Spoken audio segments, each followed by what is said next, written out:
Hello යාළුවනේ අදත් ඔයාලා සියලු දෙනාම දිනු ක්‍රිකට් හබ් YouTube channel එකට සාදරයෙන් පිළිගන්නවා.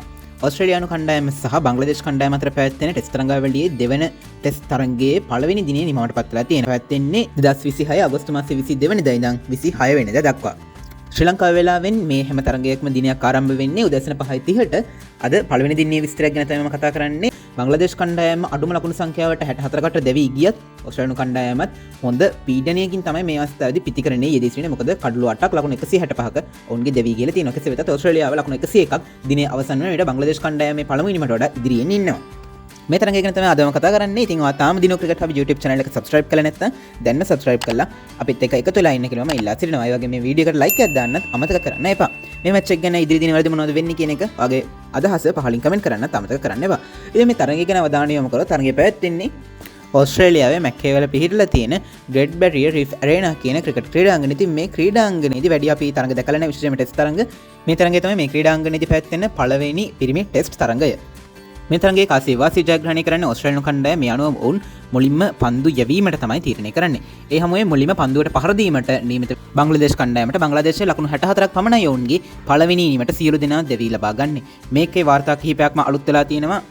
ඕස්ට්‍රේලියාව සහ බංග්ලාදේශ අතර පැවැත්වෙන ටෙස්ට් ක්‍රිකට් තරඟයකදී එක ඉනිමක කණ්ඩායමක් වාර්තා කරපු අඩුම ලකුණු සංඛ්‍යාව තමයි මේ බංග්ලාදේශයේ මේ තරඟයේදී ඔවුන්ගේ පළවෙනි ඉනිමේදී වාර්තා කරන ලකුණු 64. ඒ වගේම ඕස්ට්‍රේලියානු කණ්ඩායම සහ බංග්ලාදේශ කණ්ඩායම තරඟ වදින ක්‍රිකට් තරඟයක ඕනම ෆෝමැට් එකක වෙන්න පුළුවන්. T20, ODI, ටෙස්ට් ඕනම ෆෝමැට් එකකදී කණ්ඩායමක් ලබාගෙන තියෙන දෙවනියට අඩුම ලකුණ තමයි මේක.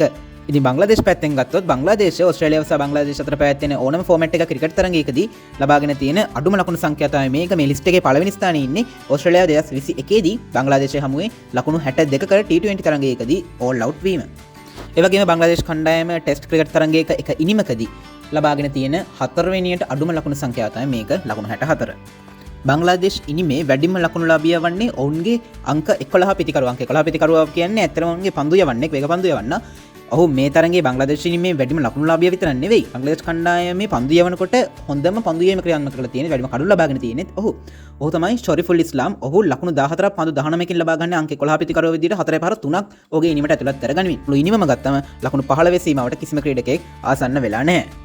බංග්ලාදේශ ඉනිමේ ආරම්භක පිටිකරුවන් දෙදෙනාම ෂඩ්මන් ඉස්ලාම්, ටන්සිඩ් හසන් දෙදෙනාම ලකුණු බිඳුවට දැවී ගිහිලා තියෙනවා. ඒ වගේම මොමිනුල් හක් ලකුණු 9යි, ෂැන්ටෝ උන්ගේ නායකයා ලකුණු 0යි, මුෂ්ෆිකර් රහීම් අද්දකින් බහුල ක්‍රීඩකයෙක් ලකුණු 5යි ලබා ගන්නේ, රිටර්න් ඩාස් ලකුණු 0යි. මේ විදිහට තමයි ඔවුන්ගේ ඉනිමේ මුල් ක්‍රීඩකයින් 6 දෙනාගේ ලකුණු අපිට දක්වන්න පුළුවන් වෙන්නේ. ඒ ක්‍රීඩකයින් 6 දෙනාම ලබාගෙන තියෙන ලකුණු 14ක් පමණයි. බංග්ලාදේශ කණ්ඩායමේ පළවෙනි ඉනිමේ හොඳම ලකුණු සම්බන්ධතාවය පිටවල තියෙන අයිජුල් ඉස්ලාම් සහ ෂොරිෆුල් ඉස්ලාම් අතර මේ දෙන්න පන්දු 35ගේ ලකුණු 25ක් එකතු කරනවා. ඔවුන්ගේ ලකුණු පොරට ඒත් එක්ක තමයි ඔවුන් ලකුණු 64ක් ලබාගෙන පැහැදිලිම ලකුණු 50 සීමාව ඉක්මවා යන්නේ. ඒ අනුව ඔවුන් ලකුණු 64 ලබාගෙන පළවෙනි ඉනිමට පන්දු වාර 34ක් ක්‍රීඩා කරන ඕස්ට්‍රේලියානු කණ්ඩායමේ පන්දු යවන 4 දෙනෙක් විතරයි පන්දු යවලා තියෙන්නේ. මිචෙල් ස්ටාක්, පැට් කමින්ස් දෙන්න කඩලු 9ක් ලබා ගන්නවා. මිචෙල් ස්ටාක් හොඳ පන්දු යැවීමක් ඔහු වාර්තා කිහිපයක්ම අලුත් කරනවා. පන්දු වාර 10 දී නිලකුණු පන්දු වාර 6 සමගින් ලකුණු 12කට කඩලු 6ක් ලබා ගන්නවා. ඉකොනොමි රේට් එක 1.2 බිඳුවක් තමයි ඔහු පවත්වාගෙන ගිහිල්ලා තියෙන්නේ. ඔහු තමයි බංග්ලාදේශ කණ්ඩායමේ හොඳම කඩලු ටික ලබා ගන්නේ. ඔහු ලබාගෙන ෂඩ්මන් ඉස්ලාම්, ටන්සිඩ් හසන්, නජ්මුල් හොසෙන් ෂැන්ටෝ, මොමිනුල් හක්, ලිටොන් ඩාස් සහ ෂොරිෆුල් ඉස්ලාම්ගේ කඩලු. සෙසුල්වර් පන්දු වාර 11යි, නිලගොඩ පන්දු වාර 2ක් සමගින් ලකුණු 18කට කඩලුවක් ලබා ගන්න ඔහු හසන් මහමද්ගේ කඩලු ලබා ගන්න. ඒ වගේම පැට් කමින්ස් පන්දු වාර 10, නිලගොඩ පන්දු වාර 4 සමගින් ලකුණු 25කට කඩලු 3ක් ලබා ගන්නවා. ඔහු මුෂ්ෆිකර් රහීම්, මෙහෙදි හසන් මිරාස් සහ ටස්කින් අහමඩ්ගේ කඩලු තමයි ලබා ගන්නේ. බංග්ලාදේශ ඉනිමේ ලකුණු 10ක් වෙද්දි කඩලු 4ක් දෙවි ගිහිල්ලා අවසන්. ඔවුන්ගේ 6 වෙනි කඩුවල දෙවි යන ලකුණු 21ක් වන විට 9 වෙනි කඩුවල දෙවි යන ලකුණු 39ක් වන විට ඉන් අනතුරු අර අවසාන කඩුවලට එකතු වෙච්ච ලකුණු 25 නිසා තමයි ඔවුන් ලකුණු 64ක් ලබා ගන්නේ ඔවුන්ගේ පළවෙනි ඉනිමට. මේ තරඟයේදී මිචෙල් ස්ටාක් ලෝක වාර්තා දෙකක්ම පිහිටවන්න සමත් වෙනවා. එකක් තමයි ටෙස්ට් ක්‍රිකට් තරඟයක ක්‍රියාත්මක කරන පළවෙනි පන්දුවේදීම කඩුල්ලක් ලබා ගැනීම අවස්ථා මේ වන විට මිචෙල් ස්ටාක් 4ක් වාර්තා කරගෙන තියෙනවා. අද තරඟයේදී ඔහු වාර්තා කරගත්ත අවස්ථාවත් එක්ක අද ඔහු ෂඩ්මන් ඉස්ලාම්ගේ කඩුල්ල තමයි මේ තරඟයේ පළවෙනි පන්දුවේදීම ලබා ගන්න. ඒක ඔහුගේ පන්දු යැවීමේ අද දිනේ ක්‍රියාත්මක කර පළවෙනි පන්දුව, මේ තරඟයේ පළවෙනි පන්දුව, ඒ වගේම මේ බංග්ලාදේශ ඉනිමේත් පළවෙනි පන්දුව. ඉතින් අන්න ඒ විදිහට ඕස්ට්‍රේලියානු කණ්ඩායමේ මිචෙල් ස්ටාක් ලෝක වාර්තාවකට හිමිකම් කියනවා.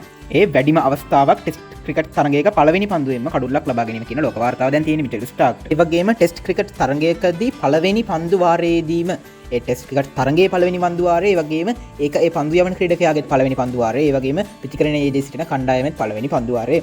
අන්න ඒ වගේ ටෙස්ට් ක්‍රිකට් තරඟයක පළවෙනි පන්දු වාරයේදීම මේ වන විට මිචෙල් ස්ටාක් කඩලු 9ක් ලබාගෙන තියෙනවා ඔහුගේ ක්‍රිකට් ජීවිතයේදී. ඒක තමයි එක් ක්‍රීඩකයෙකු විසින් ටෙස්ට් ක්‍රිකට් තරගයක පළවෙනි පන්දු වාරයේදී ලබාගෙන තියෙන වැඩිම කඩලු සංඛ්‍යාව.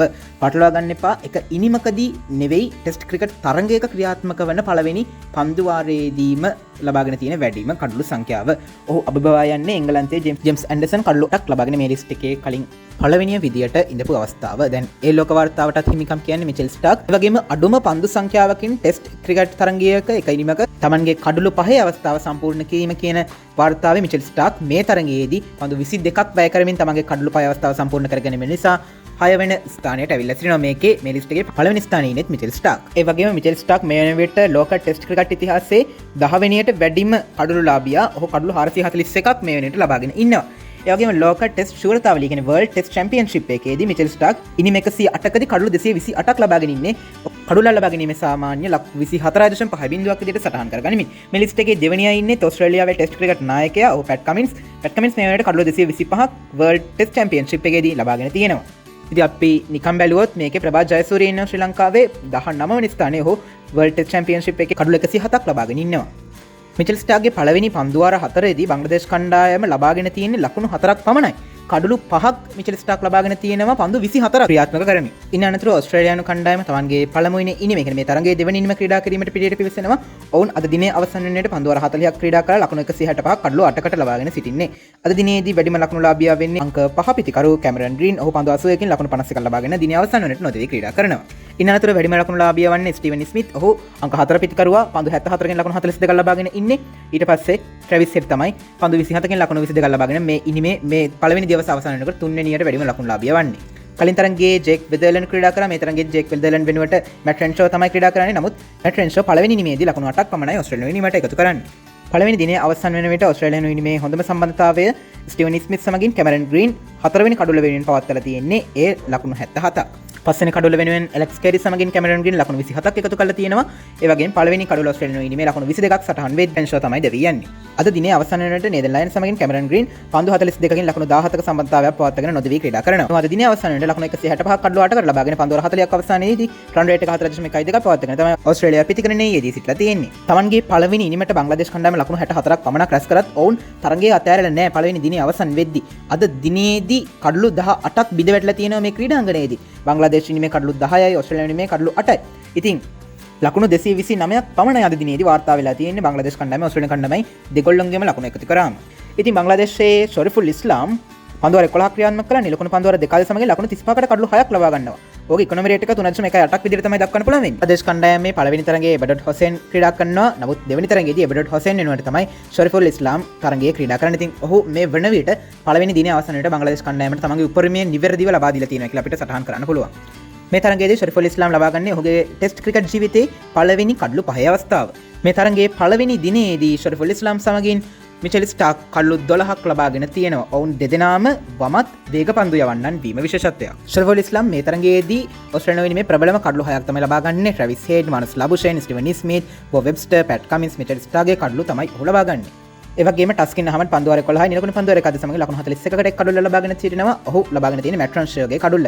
මෙහිදී හසන් මිරාස් පන්දුවාර 1යි ලකුණු 4යි එක් කඩුල්ලක් ලබාගෙන සිටිනවා. ඔහු ඇලෙක්ස් කේරිගේ තමයි කඩුල්ල ලබා ගන්න. ඉතින් පළවෙනි දිනේ අවසන් වෙන විට බංග්ලාදේශ කණ්ඩායම ඕස්ට්‍රේලියානු කණ්ඩායමට වඩා ගොඩක් පසුපසින් සිටින නමුත් ඕස්ට්‍රේලියාව බංග්ලාදේශයට වඩා ලකුණු 101ක් ඉදිරියෙන් ඉන්නේ දිනේ අවසන් වෙන විට. දෙවෙනි දිනේදී කඩලු කීයක් බිඳ වැටෙද තරගය අවසන්යේදී කියලා අපි බලමු. මේ විදියට දෙවෙනි දිනේ තරඟ වාර්තාවක්ම අරගෙන එනවා. දිනු ක්‍රිකට් හබ් YouTube channel එක තාම subscribe කරලා නැත්නම් දැන්ම channel එක subscribe කරලා අපිත් එක්ක එකතු වෙලා ඉන්න කියලා මම ඉල්ලා සිටිනවා. වීඩියෝ like එකක් දාන්නත් මේ තරඟ ඉදිරි දිනවලදී මොකද වෙන්නේ කියලා වගේ අදහස් වලින් comment කරන්නත් අමතක කරන්න එපා.